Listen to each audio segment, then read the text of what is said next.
जय श्री कृष्णा। आज हम कंपाउंड जर्नल एंट्री के बारे में आपको बताएंगे।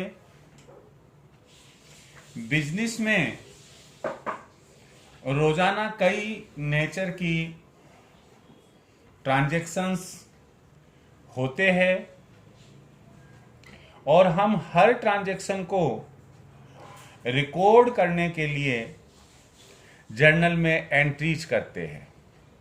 लेकिन कभी कभी ऐसा भी होता है कि किसी एक पर्टिकुलर डे, एक पर्टिकुलर नेचर, एक जैसी नेचर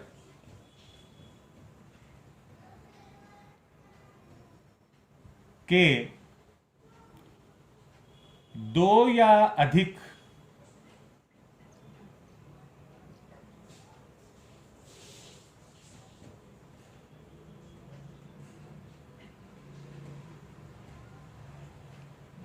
ट्रांजैक्शन होते हैं।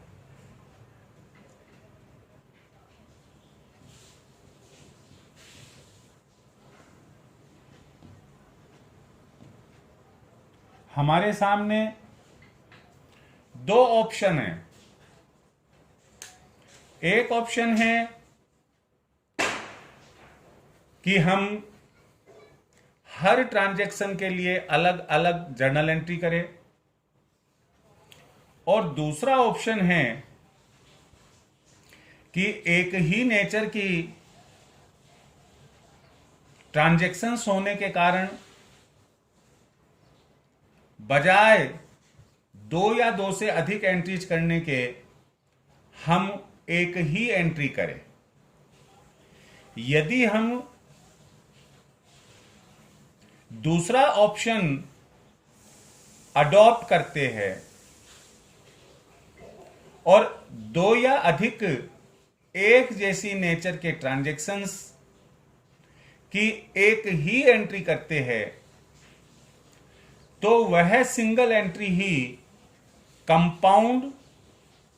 कंपाउंड जर्नल एंट्री कहलाती है।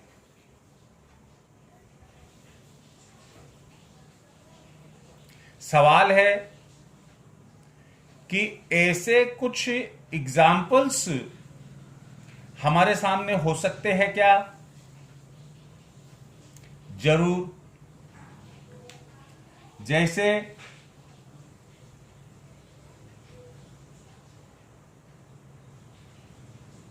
जैसे 31 जनवरी 2020 को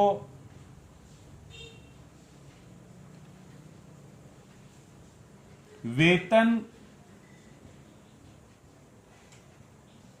चुकाया 5,000 रुपये।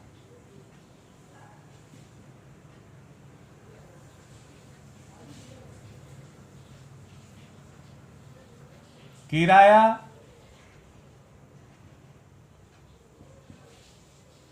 चुकाया 6,000 रुपये।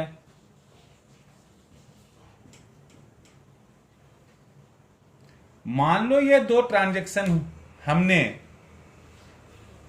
31 जनवरी 2020 को किए। अब आप कहेंगे कि ये दोनों एक नेचर के कैसे हैं? आप यहां देख रहे हैं सैलरी पेड। इसका मतलब यह हुआ कि वेतन के पेटे कैश बिजनेस के बाहर गया। रेंट पेड, किराया चुकाया, तो किराए के पेटे केस बाहर गया। दोनों में ही पेमेंट हुआ है और दोनों में केस आउटगोइंग है, बाहर जा रहा है, बिजनेस के बाहर जा रहा है। तो हमारे सामने जो ऑप्शन है उसमें पहला ऑप्शन तो यह है कि हम दोनों की एंट्री अलग अलग करें, जैसे जनवरी 31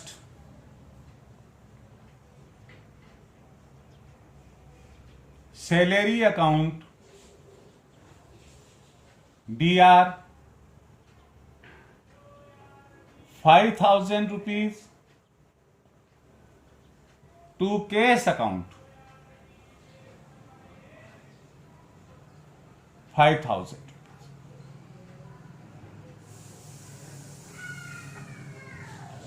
और दूसरी एंट्री इसी डेट को हम जनवरी 31 rent account DR to cash account 6,000 रुपए। तो अब तक आपने अपनी बुक से जितनी भी एंट्रीज की है वो हर ट्रांजैक्शन के लिए अलग अलग करी है। तो यह हमारा हुआ ऑप्शन नंबर 1, जिसके लिए हमें कुछ सोचने समझने की बात ही नहीं है कि हम क्या करें क्या ना करें। लेकिन हम यहां देख रहे हैं कि salary account DR, rent account DR ये डिफरेंट है, लेकिन टू केस और टू केस तो एक जैसा ही है।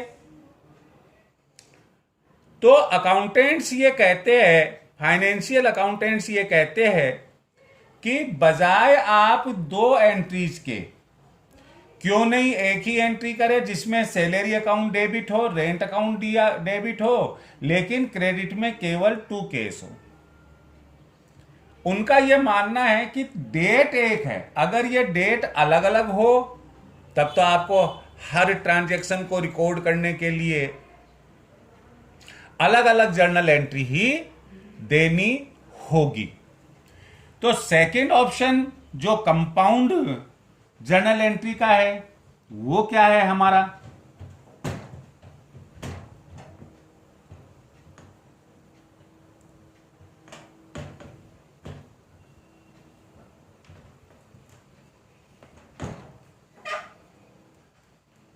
वो हमारा क्या है, ये ऑप्शन सेकंड है हमारा। जनवरी 31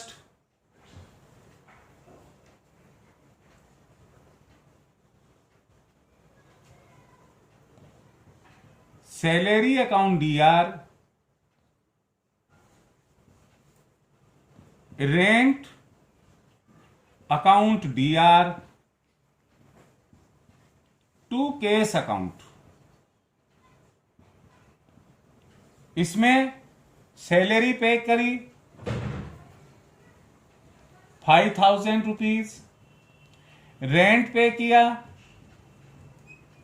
6,000 रुपीज और टोटल अमाउंट पे करी 11,000 रुपीज। तो हमने यहां पर सैलरी और रेंट दोनों ट्रांजैक्शंस के लिए अलग अलग एंट्री नहीं करी, बल्कि दोनों के लिए एक ही एंट्री करी और उसके पीछे लॉजिक दिया कि एक ही डेट को ये ट्रांजैक्शन है और सेम नेचर के है, पेमेंट नेचर के है, जिसमें कैश बाहर जा रहा है, कैश पेमेंट है। आप आगे जब पढ़ेंगे तो आप पाएंगे कि पेमेंट कैश पेमेंट भी हो सकता है, चेक से पेमेंट भी हो सकता है, और भी कई ऐसे तरीके अभी जो मॉडर्न इकोनॉमी है उसमें है कि जिससे हम कई तरीके से पेमेंट कर सकते हैं। लेकिन अभी आपकी शुरुआत है, आपको केवल कैश और बैंक पेमेंट्स की ही जानकारी इस साल में करवाई जाएगी। तो ये जो जर्नल एंट्री हमने की, salary account DR 5,000, rent account DR 6,000, to cash account ये 11,000 हमारा हुआ, तो इसे ही हम कंपाउंड एंट्री कहते हैं। ये जो है यही हमारी कंपाउंड एंट्री, जर्नल एंट्री।